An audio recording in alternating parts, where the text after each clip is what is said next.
Welcome to Eat Well, Travel Often, a podcast about food, travel, the environment, mind, body, and spirit. I'm Melissa Goldberg, and over the course of my adult life, I've been focused on how to build an integrated community around food, health, wellness, and the environment. These are all related.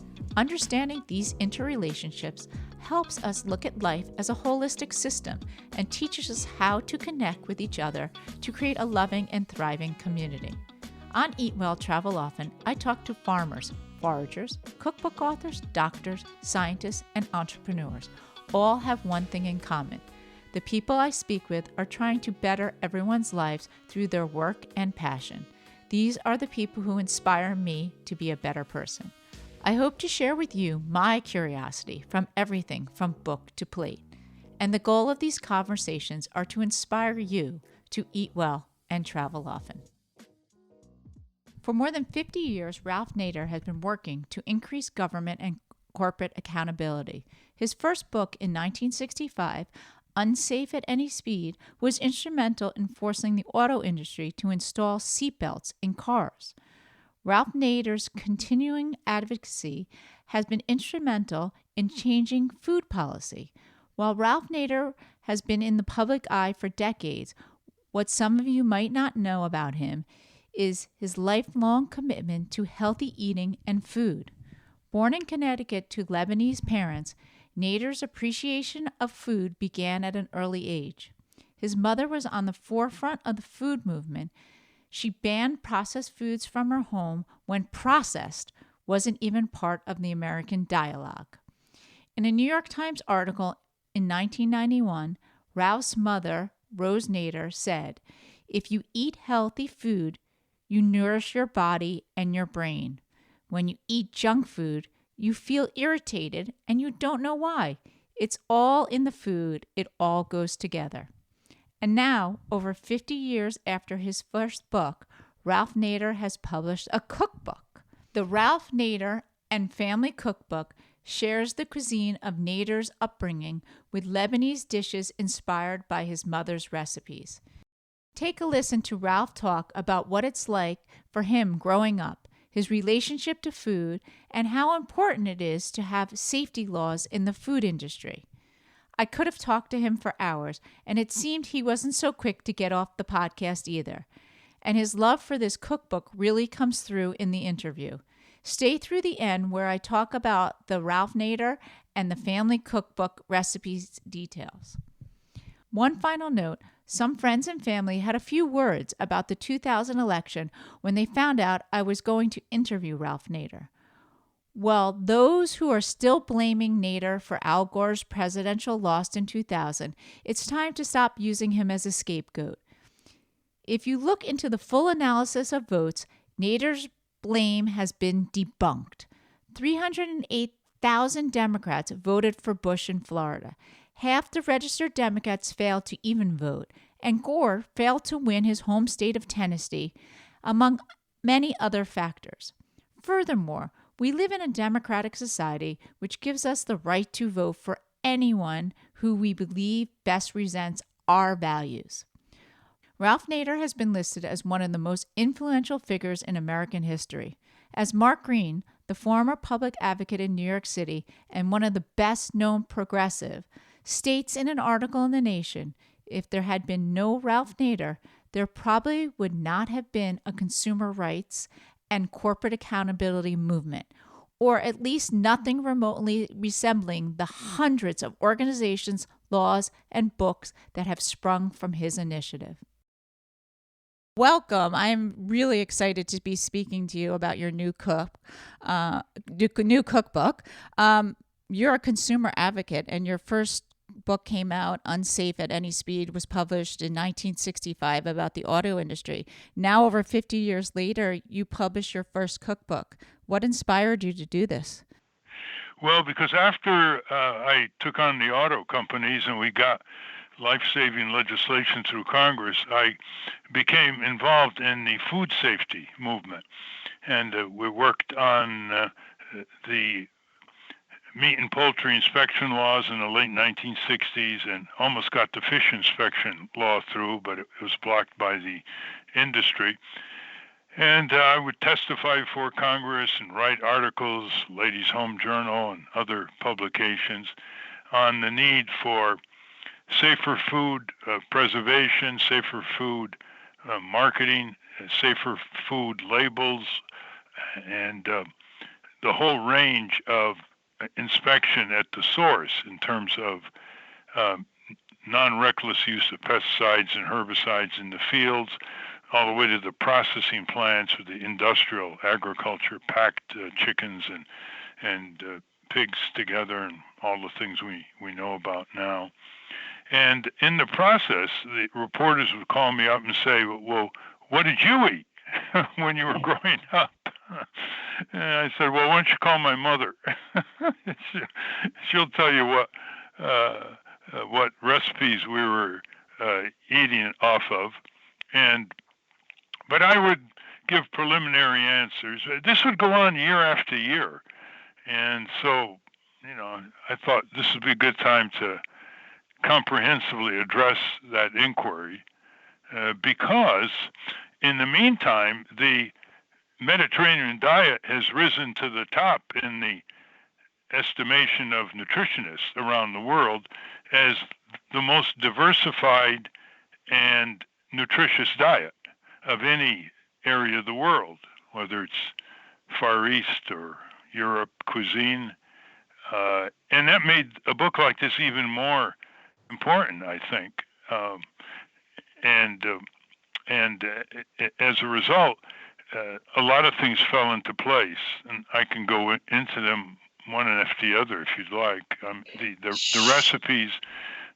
The recipes are very easy to use, and they have flexibility for judgment.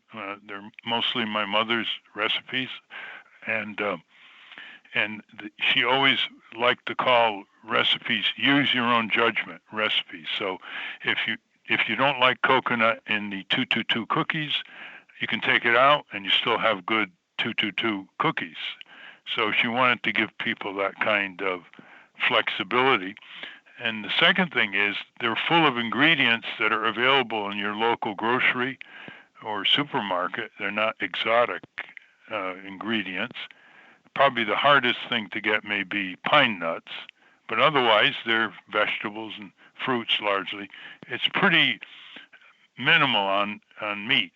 It really doesn't have much beef or no pork.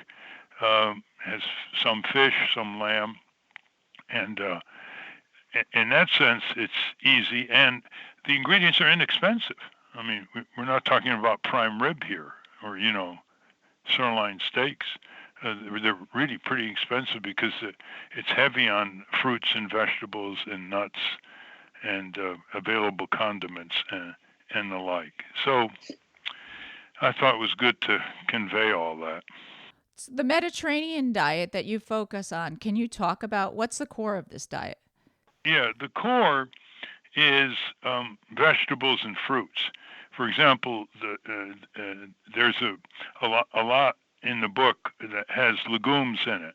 They have beans, cannellini beans, lentils. So that's one. And the salads are heavy with tomatoes, scallions, parsley, Swiss chard salad, things like that. Of course, olive oil is used throughout. There's almost no butter. And the famous chickpeas with hummus, which is now pretty well established throughout our country. And eggplant is my favorite. The recipe for what's called shaykh al-mehshi on page 46. A baked eggplant stuffed with lemon pine nuts. So you see, you have a lot of that, and onions, a lot of use of garlic. Not as much as Korean cuisine, but pretty heavy on garlic, lemon. And then there's a plentiful use of tofu and kale. Uh, and there's not much sugar, salt, and fat uh, density here. That's another reason why the Mediterranean diet is touted by uh, the best nutritionists, is that it obviously So, has those ingredients, but nothing like, say, fast food restaurants have in the U.S. Your mother and father, I assume, shaped your view on food. And in the book, you said she never served hot dogs at home because she didn't trust anything she didn't know about. How did that? She seems like the original consumer advocate because she was wanted to, have everything out in the open and know what's there. How did that shape your advocacy? Like, what did you have discussions about this at the dinner table?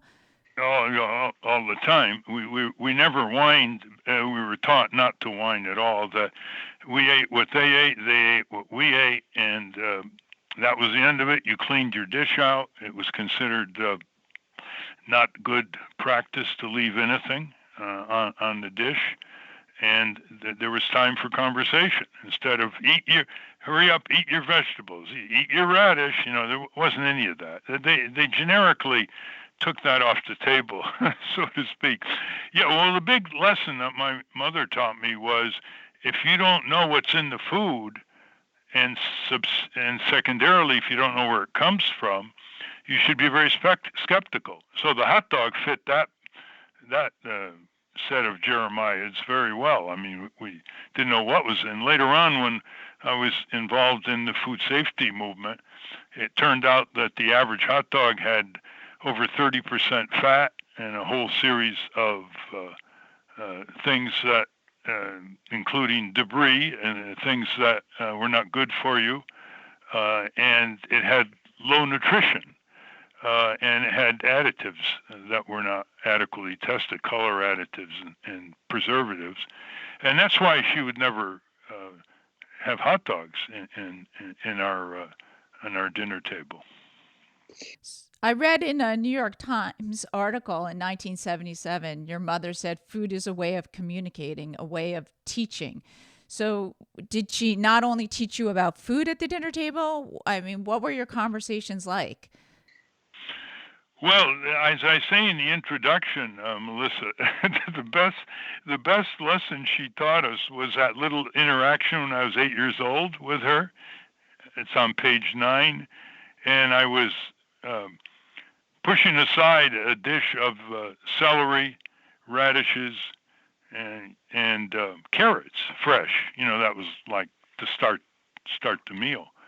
And I said, I don't want that. And she said, well, now eat your food, Ralph. It's very good for you. And I said, I don't like that. And she said, well, they'll make you stronger. And it appealed to my desire to be the fastest runner in my class. And that didn't work. And I said I didn't want to eat it. Well, this was unusual in our family, that this kind of rebellion. So, and then the rest of it is classic, I think, how she got me thinking. I can describe it if you'd like. Sure. Yeah. Love to hear Well, it. after a triple rejection, which was pretty rare in our family, she really didn't believe in coercion. Like, you better eat it now, or it's good for you. She never did that. She always looked at it as a learning experience, and so she leaned over the table and said, "Ralph, when you say I don't like or I don't want to eat, who's I?" So I was sort of flustered. It's me, Ralph. And she said, well, I'm not sure, son. Could I be your heart, your lungs, your liver, your kidney that are saying no? And that time I didn't know what she was getting at. And then she said, Ralph, I think I know who I is. And I said, who? And she smiled and said, I's your tongue, which you've turned against your brain. Now eat so you can grow up healthy. Well, I did that, of course, because I knew what was coming was the usual tasty and delicious meal. But what a way to teach. I mean, it was, I mulled that over for years, and I would relate that to parents of young kids. Because one of the biggest problems at the dinner table in families forever, it seems, in whatever culture, is getting the kids to accept the food and not just say if it doesn't taste good, they don't like it, because it may be very nutritious, but it didn't matter. It didn't taste good. And especially now with the fast food industry over 70 years cultivating kids' tongues so they literally react to the additives that are in the food and not to the natural taste of the food. And so, for example, kids today would not like a plain old-fashioned soup. They would want, the kind of soup that has additives in it and give it its distinctive taste, which is amazing appropriation of the taste buds of tens of millions of kids. Sorry, it's like I think I read you said that the food industry is devastating the integrity of our food. They're basically turning kids into what they don't even know how to taste anymore because they're not tasting the true food. Yeah, that's true. My mother used to say that if food is nutritious, it's likely to be delicious. And I would say, what do you mean? She said, well, it retains its flavor. But if you have a rubberized tomato coming in from, Mexico, days and days from its harvest, it's not only lost its taste, it's lost its nutrition. And the fast food industry decided long ago that it would direct market to kids on kid television, and it would market sugar and salt and fat, mostly sugar, but they put the salt and fat in. It's hard to advertise fat to kids. And so the consumption per capita of the children of sugar, fat, and salt skyrocketed. And that led to, one, wanting to nag their parents for the kind of junk food that's all over the country's marketing now, and also to introduce a huge obesity epidemic. I mean, when I was a kid, I don't think 2-3% of the kids would be considered obese, and now it's between 25 and 30%, and that means diabetes, young people's diabetes. It means predilection for high blood pressure, other cardiovascular diseases coming in early adulthood. I mean, we have a real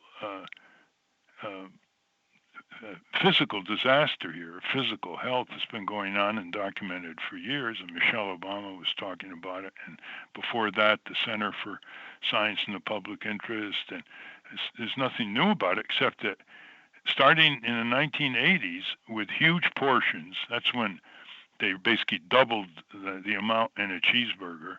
You can hardly get your teeth around it. And a real cranking up of heavily sugared cereals where, half of the cereal was basically sugar and salt, etc. And the obesity epidemic took off. Now, this is a huge source of mortality and morbidity in terms of later life. And just think of the psychological problems of these kids, going to school and they're so overweight and they can't play with the other kids, and it has devastating psychological effects. So I think this book and its introduction and the little nuggets of advice throughout is very timely. There are over 50 or so recipes in a book, and I assume you love them all, but do you have a favorite? Yeah, my favorite is a dish that most people don't know about, unlike hummus, for example, or lentil soup. It's on page 46, if you have it, Melissa. I do. Sheikh al-Mahshi, and it's baked eggplant stuffed with lamb, pine nuts, and tomatoes, and sometimes sprinkled with a little parsley. It's just fabulous. I would have it on my birthday. When I was a kid, my mother would say, "What do you want? Well, you want a cake or pumpkin pie or something, I want chocolate milkshake. It's actually my husband put a Post-it right on that page of that recipe. He's like, you got to make this. Yeah, well, it tastes better than it reads, actually. It's so juicy. How often do you cook? Well, I cook some of the basics. I cook burghul. I cook lentils sometimes.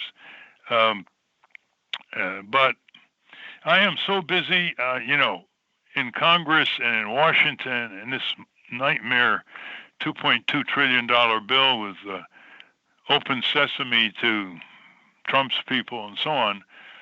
And I don't have that much time. So, we have an extended family and they have their own favorite recipes and they cook. And the nice thing about this is you can cook for several days. I mean, you can make lentils in a variety of ways. And you can make hummus and soups. So it isn't like you have to cook every day. So that's the nice thing about these recipes. They do hold their nutrition and taste longer than a lot of fast food recipes, which degrade very quickly. I saw that your the apple cake or the apple pie, it serves 20 people. So that would last a very long time in my house. That's like for Thanksgiving. Yeah. Well, you could make it for less, obviously. But I think, if you look at all the recipes, almost everything is very easy to get in food stores and quite inexpensive. That's what's nice about it. And French cuisine sometimes really difficult, to learn the recipes. And the other thing that's nice about this cuisine is it doesn't require all that many pots and pans, which is not a minor consideration these days. Right. So, we can't avoid what's going on in the world right now. And the coronavirus has forced millions of people to shelter in place and stay inside. I would assume this has made many people who have never cook inside, start cooking. Do you have tips on something that they can do, make things more tasty, or the best ways to shop right now? Yeah, I think I'm glad you raised that because the book now has contemporary relevance as well. And you hear all kinds of guidelines for the coronavirus from the Centers for Disease Control and so on. I've yet to hear, just because, it's not, food isn't considered a pharmaceutical, but I've yet to hear the most common sense, which is, look, keep your nutritional levels up. There's no downside. It's going to improve your immunity if you ever get it. Then if you have, an extended period of time where you're eating Toasted Twinkies and hot dogs and sugared cereal. And so it does have a relevance for that. And, since people are going to spend a lot of time at home, it gives them an opportunity to learn a simple but extremely beneficial cuisine. And then, in answer to your question as well, like most people may not like broccoli. George Herbert Walker Bush famously said he didn't like broccoli. But just look, once you steam broccoli with garlic, lemon, and olive oil, it is fabulous. I mean, you wouldn't think you're eating broccoli, but you are eating broccoli, and broccoli is good for you. It's one of the most studied, along with garlic, food products in terms of being beneficial to health. So use of garlic, lemon, olive oil, things like mint is a way to expand your routine acceptance of certain vegetables and other categories where, for years you've just automatically taken them off the table, so to speak. As people do get in tremendous routines in what they like and what they don't like. I remember when I was working in my parents' restaurant as a young person. I was uh, behind the counter, and I served on tables after I graduated from being a dishwasher. And right across the street of this little town, Main Street, um, was a huge textile factory. I think they had about 400 workers, and they would come over, during lunch break or whatever. And I was amazed at how perfectly repetitive their choices were. Um, Weeks, months would go. They would come in the door, and I'd be able to tell the cook before they even sat down what they wanted. And this book allows people to diversify their cuisine in a very, very delicious and nutritious manner, and easy cooking manner, and inexpensive manner. It's funny that you say about, garlic and, saute the broccoli with garlic. I run a community supported agriculture group. I've been running it for 13 years.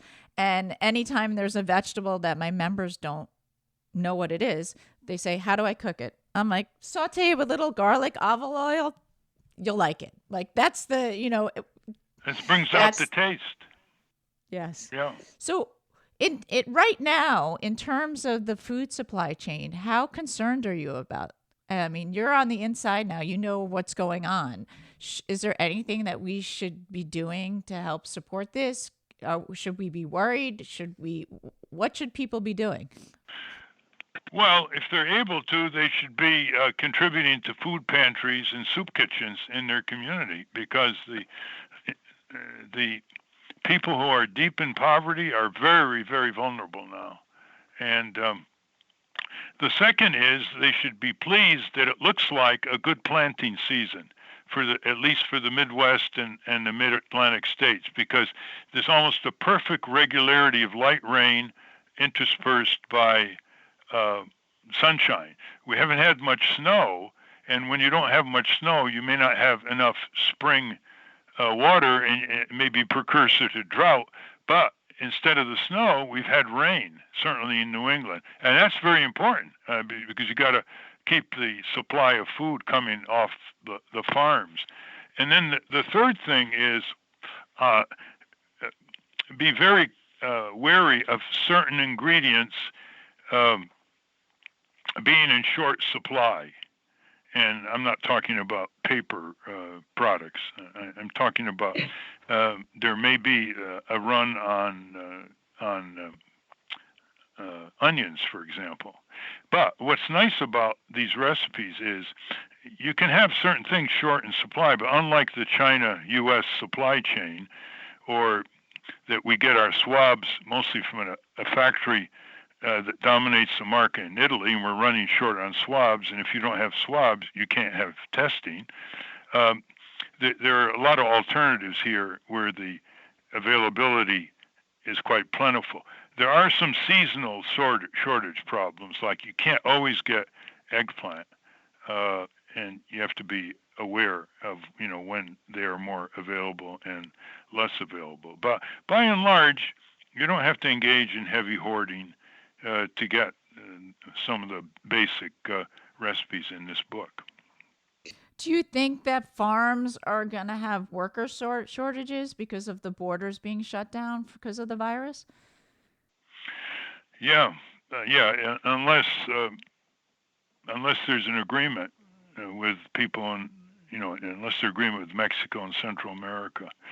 I would be curious to see how Canada does it, because Canada has had a very efficient migrant seasonal permit, unlike the chaotic U.S. system. And I would try to learn from Canada. We don't learn enough from Canada.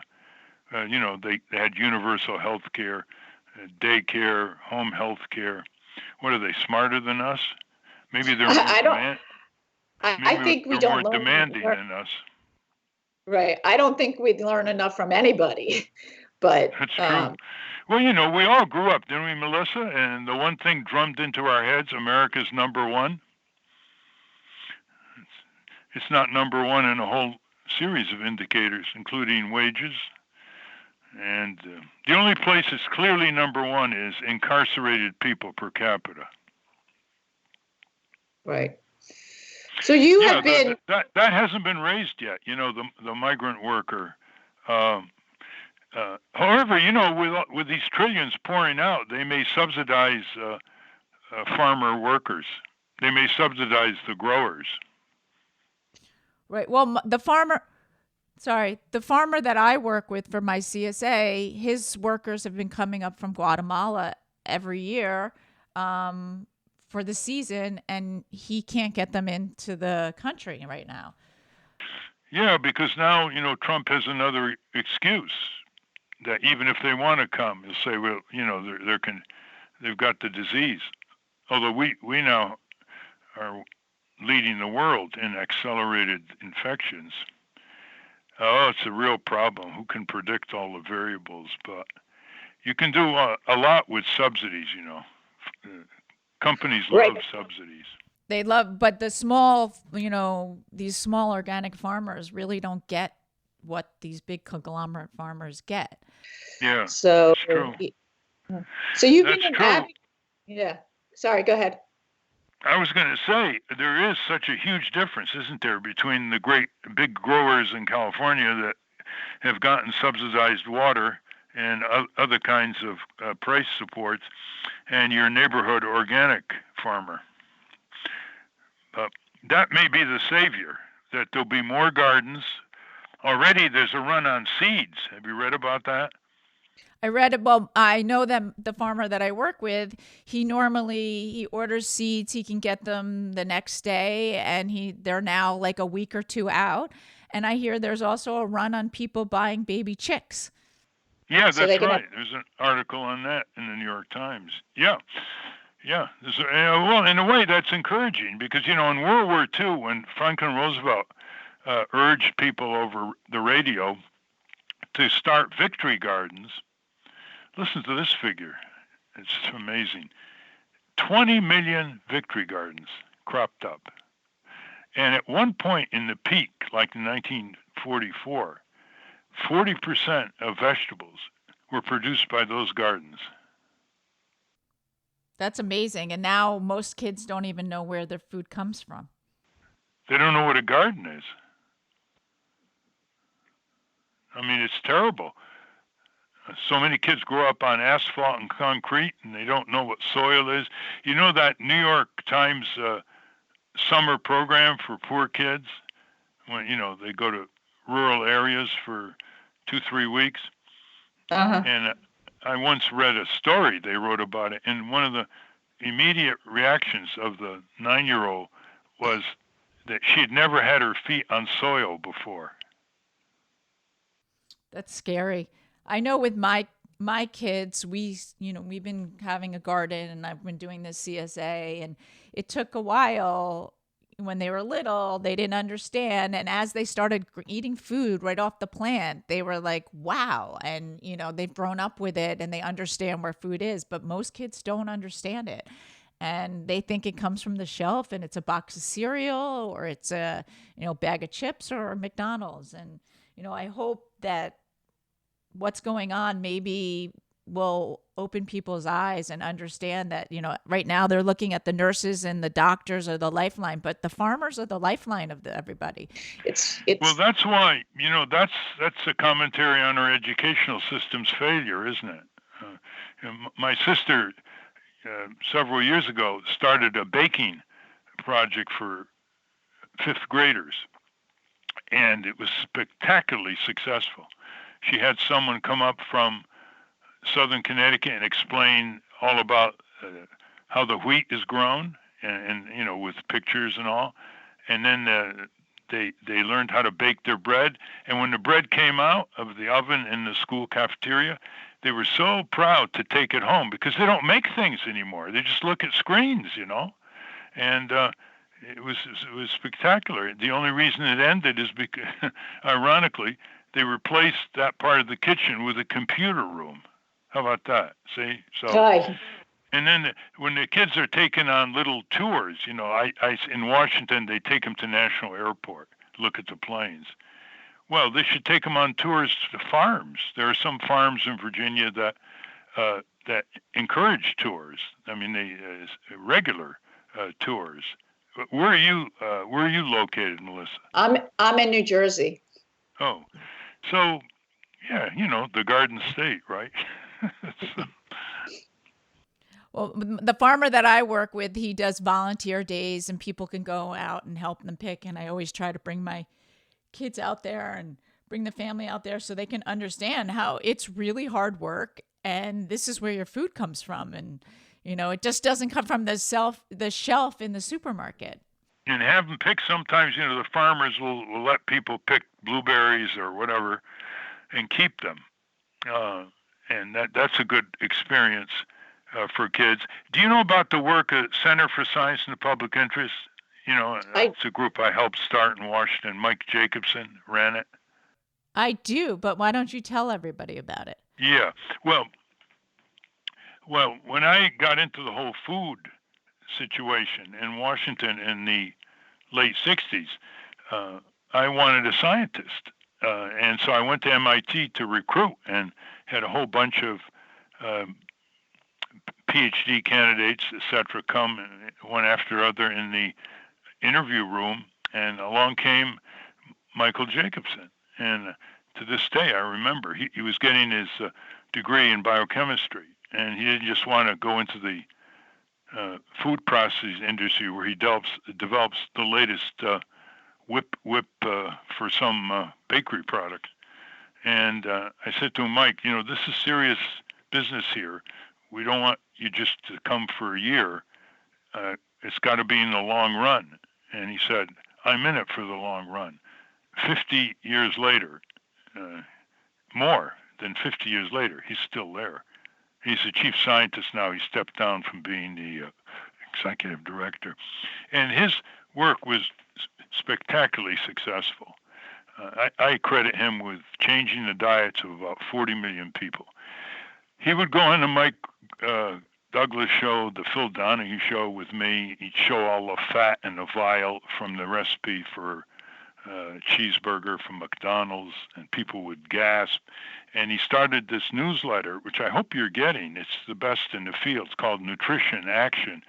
And it's so colorful and explicit and non-obscure language that it's good for kids, too, once they hit 10 years old or so. And at one time, he had almost 1 million circulation. It's called Nutrition. Are you familiar with that? I am actually not familiar, but I am going to sign up today. Oh yeah, no, it's really great. It comes out every month, and of course their website elaborates it. But here's a tremendous success story, which unfortunately never gets written up in the New York Times or Washington Post because they didn't indulge in bad or outrageous behavior. And he got the FDA to be more respectful with food labeling, and he got some hazardous additives off because he had a litigating capability.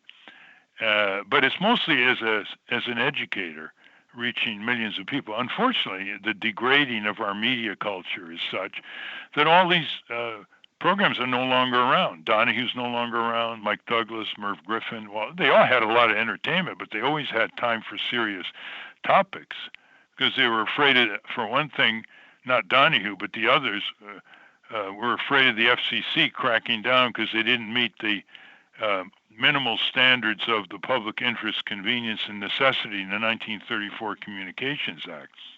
All that's totally gone now. There are no standards anymore. No standards. Can't even get on Sirius radio anymore. They're gone. Larry King would, reach 10, 15 million people. And there would be local. The only one left is Brian Lehrer, for WNYC. They're all gone now. Boston, L.A., Chicago. Anyway, I hope this book fits in. We're getting some early interest. Unfortunately, all the signings and everything have been canceled with Barnes & Noble. And however, we just got word the New York Times has this TV for food, and they have some sort of blog and they're interested. But you'll be one of the earliest ones. You want me to tell you an Oprah story? Of course. Why not? Okay, when Oprah was in Baltimore, just getting underway, one day I got a frantic call from her, and she said, "Ralph, I'm Oprah Winfrey on the show in Baltimore, and I just got my lead guest canceled. Can you come?" And I said, "Well, let me check and see my schedule." And I checked, and I called her back, and I said, "Yeah, I can come. I'll be there in a couple hours." And so I came, and I filled in for her. And I was on her program in Chicago just once. She had a panel of people well-known people talking about their mothers, and she remembered that in the green room. She said, "I remember when you came out, you rescued me that one day." That's my Oprah story. That's great.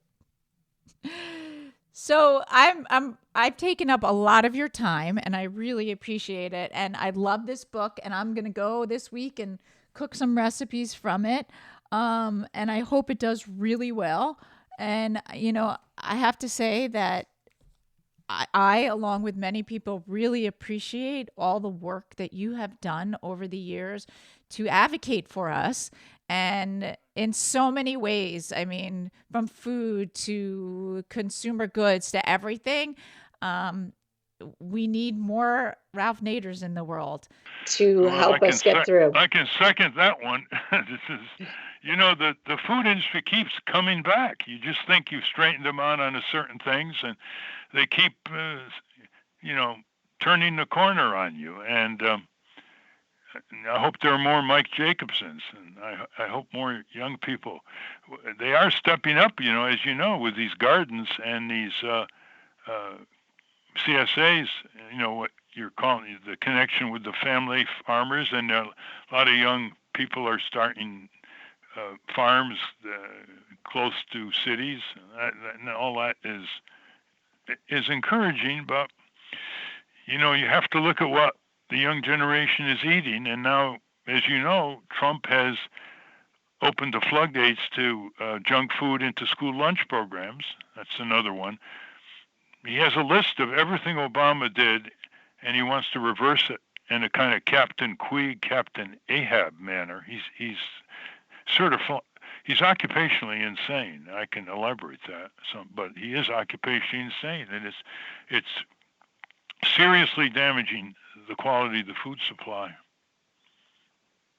Yeah, well, every American needs to remember this in November and get out and vote, because that's the only thing that we can do is, vote him out of office. And we're looking at 105 million people who are non-voters coming up, and so you get 10 million people in 6 states who are non-voters voting, and he's history.